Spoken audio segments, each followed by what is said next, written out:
মুমিন তো কখনো মাথা নত করে না,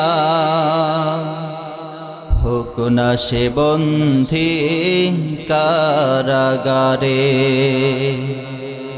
মুমিন তো কখনো মাথা নত করে না, হোক না সে বন্দী কারাগারে। আল্লাহর ভালোবাসা যে পেয়েছে, রুখবে বলো তারে কেমন করে।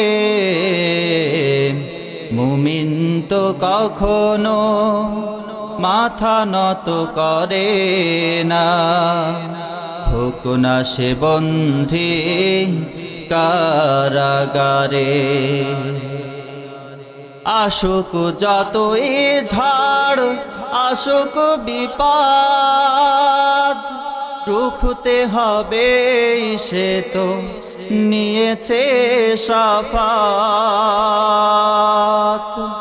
চাই না সে দুনিয়ার কোনো সুখ সম্পদ, চাই শুধু জান্নাত পরপারে। আল্লাহর ভালোবাসা যে পেয়েছে,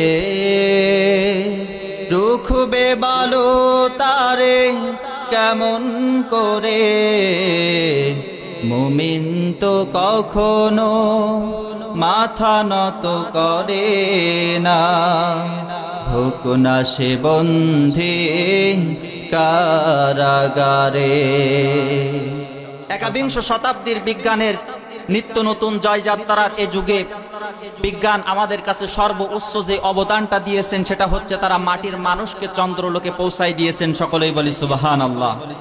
আর আমার হাবিব বিশ্বনবী মুহাম্মদুর রাসূলুল্লাহ সাল্লাল্লাহু আলাইহি ওয়াসাল্লাম 1400 বছর আগে জানিয়ে গিয়েছেন, মাটির আসনে বসে, ধুলির আসনে বসে যদি কোনো বান্দা, যদি কোনো বান্দি একবার সুবহানাল্লাহ পড়ে, একবার আলহামদুলিল্লাহ পড়ে, এই দুনিয়ার ধুলো ফুলো নদী নালা খাল বিল সবকিছু পেরিয়ে, সপ্ত আকাশের চন্দ্র নক্ষত্র সবকিছু মারিয়ে সরাসরি আমার আল্লাহ পাক রব্বুল আলামিনের আরশ মহল্লায় পৌঁছায়া যায়। সকলে বলি সুবহানাল্লাহ। কিয়ামতের কঠিন ময়দানে, মুসিবতের কালে একটা মাত্র নেকির জন্য যেই দিন বান্দার জান্নাতের দরজায় পড়বে তালা, জাহান্নামের দরজা হবে খোলা। একটা মাত্র নেকি দিতে চাইবে না সেই দিন আপনার কোনো মামা খালা। আপনি সেই দিন সর্বপ্রথম ছুটে চলে যাবেন আপনি আপনার ভাইয়ের কাছে। আপনি আপনার ভাইকে ডাক দিয়ে বলবেন, ও ভাই, একটা মাত্র নেকি আমার চাই, একটা মাত্র নেকির জন্য আমার জান্নাতের দরজায় পড়েছে তালা, জাহান্নামের দরজা হয়েছে খোলা। একটা মাত্র নেকি দিয়ে মিটাও তুমি আমার মনের সকল জ্বালা। ভাই সেদিন ডাক দিয়ে বলবে, তুমি কে? আমি তোমাকে চিনি না। সেই দিন আপনি ছুটে চলে যাবেন আপনি আপনার পিতার কাছে, আপনি ছুটে চলে যাবেন আপনি আপনার মায়ের কাছে। আপনার মাকে ডাক দিয়ে বলবেন, ও মা, গভীর শীতের তৃষ্ণ আবহাওয়ায় তোমার পেটের মধ্যে আমি লাথি মেরেছি, ব্যথার যন্ত্রণা তুমি সহ্য করতে পারো নাই। ও মা, শুধু এখানেই শেষ নয়, আমার বাবার হাতে হাত রেখে জীবনের শেষ কথা বলে, জীবনের সর্বোচ্চ রিস্ক নিয়ে যেই দিন তোমাকে অপারেশন থিয়েটারের মধ্যে ঢুকানো হলো, ও মা, তোমার তো সেই দিন কোনো হুঁশ ছিল না। তোমাকে অপারেশন করে আমাকে এই পৃথিবীর আলো বাতাস দেখানোর সুযোগ তুমি করে দিলে গো মা। ও মা, তোমার যখন হুঁশ ফিরল, তোমার হুঁশ ফেরার পরে রক্তে রঞ্জিত ব্যথিত শরীরের খোঁজ খবর না নিয়া তুমি সর্বপ্রথম আমার খোঁজ খবর নিয়েছিলে। আমি তোমার সেই সন্তান। একটা মাত্র নেকি আমার প্রয়োজন, একটা মাত্র নেকির জন্য আমার জান্নাতের দরজায় পড়েছে তালা, জাহান্নামের দরজা হয়েছে খোলা। একটা মাত্র নেকি দিয়ে মেটাও তুমি আমার মনের সকল জ্বালা। মা সেই দিন ডাক দিয়ে বলবে, তুমি কে? আমি তোমাকে চিনি না।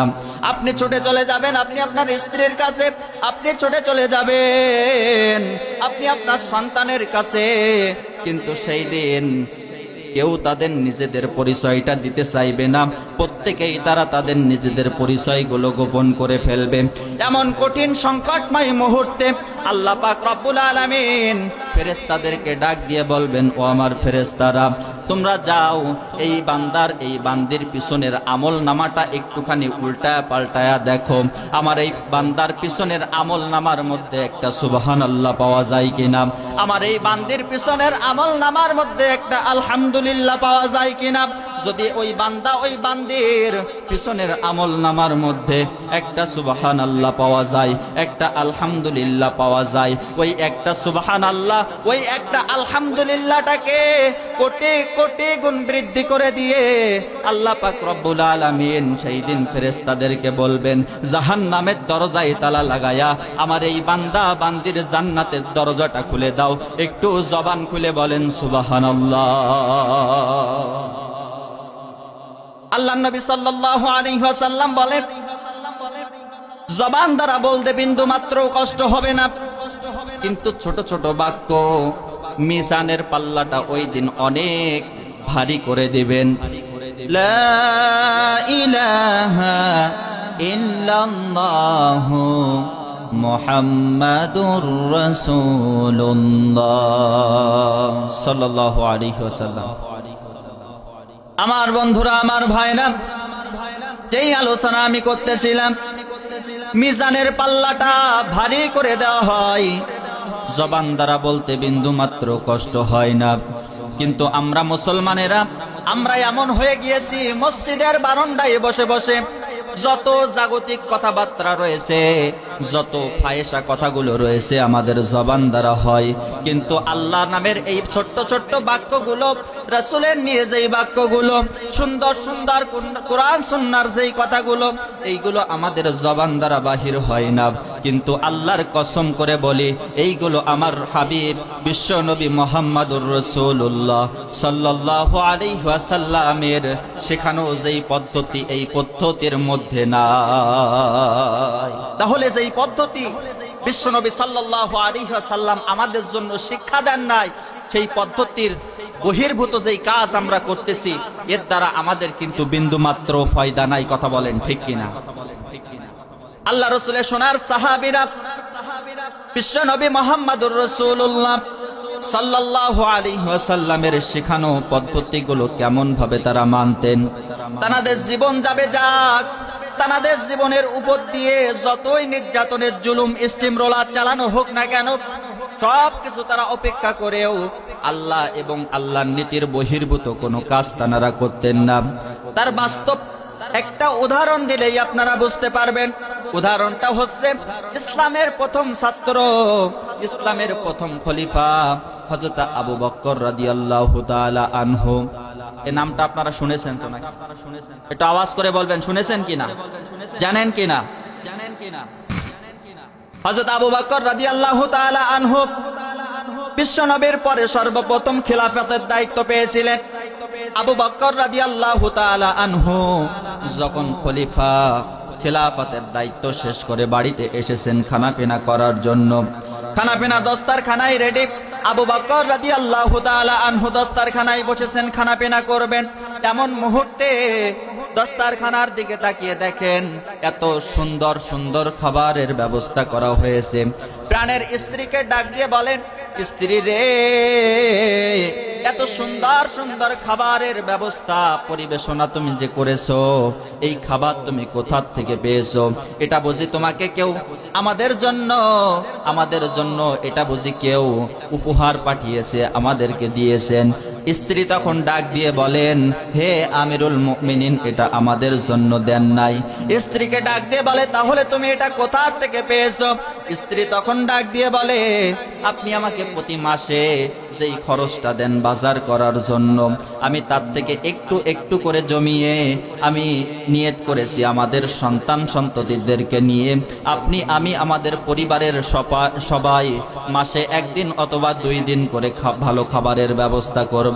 একটু জবান খুলে বলেন সুবহানাল্লাহ।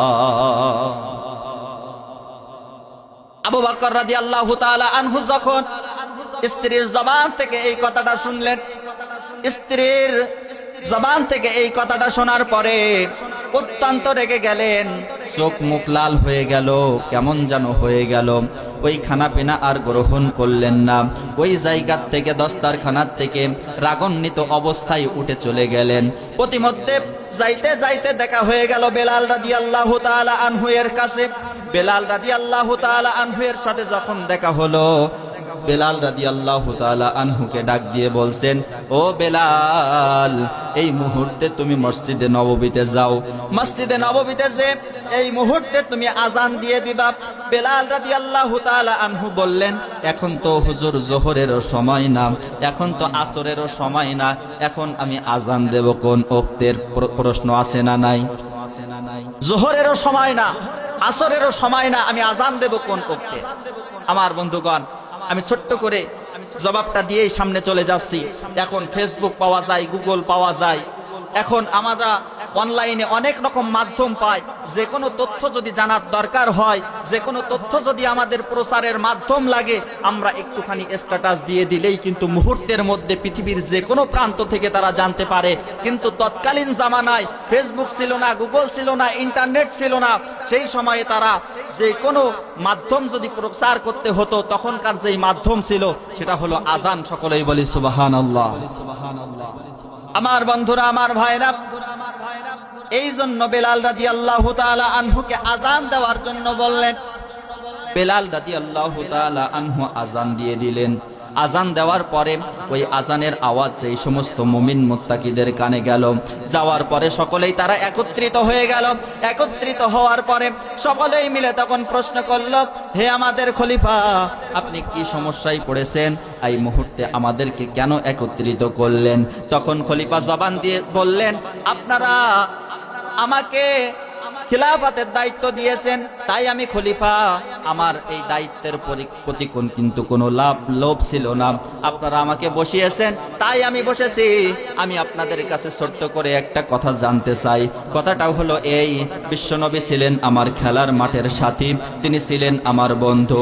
হিজরতের রাতে সবাইকে ভুলে গেলেও আমি আবু বকরকে কিন্তু ভুলেন নাই। ও আমার জনগণ, আমি আপনাদের সাথে যেই কথা বলতে চাচ্ছি, মেয়ারাজ থেকে যখন বিশ্বনবী আসলেন, কেউ যখন বিশ্বনবীর মেয়ারাজের ঘটনা কেউ যখন বিশ্বাস করলেন না, আমি আবু বকর সর্বপ্রথম বিশ্বাস করেছিলাম।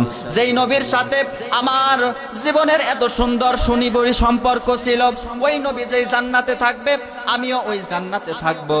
এটা আপনারা চান কি চান না? সকলেই তখন এক বাক্যে জবাব দিয়ে দিল, ওই নবীর সাথে আপনিও ওই জান্নাতে থাকবেন, এটা আমরা জনগণ চাই। একটু জবান খুলে বলেন সুবহানাল্লাহ। খলিফা তখন ডাক দিয়ে বললেন, ওই নবীর সাথে যদি আমাকে জান্নাতে রাখতে চান, আমি আপনাদের কাছে ছোট্ট একটা দাবি জানাবো। দাবিটা হলো এই, আপনারা আমাকে প্রতি মাসে খেলাফতের দায়িত্ব পালন করার জন্য যেই ভাতাটা দেন, ওই ভাতার থেকে কিছুটা হলেও আমাকে কমিয়ে দেন। কারণ ওই ভাতার থেকে একটু একটু করে জমিয়ে আমার সন্তান, স্ত্রী, আমার পরিবার পরিজন তারা কিন্তু বিলাসিতায় মত্ত হচ্ছে। এই জন্য এটা তো নবীজির শেখানো আদর্শ না। ওই নবীর সাথে যদি আমাকে জান্নাতে আপনারা পাঠাইতে চান, তাহলে আমি আপনাদের কাছে ছোট্ট করে আরজ করব, আপনারা আমার এই বেতন থেকেও কিছুটা বেতন কমিয়ে দেন। একটু জবান খুলে বলেন সুবহানাল্লাহ।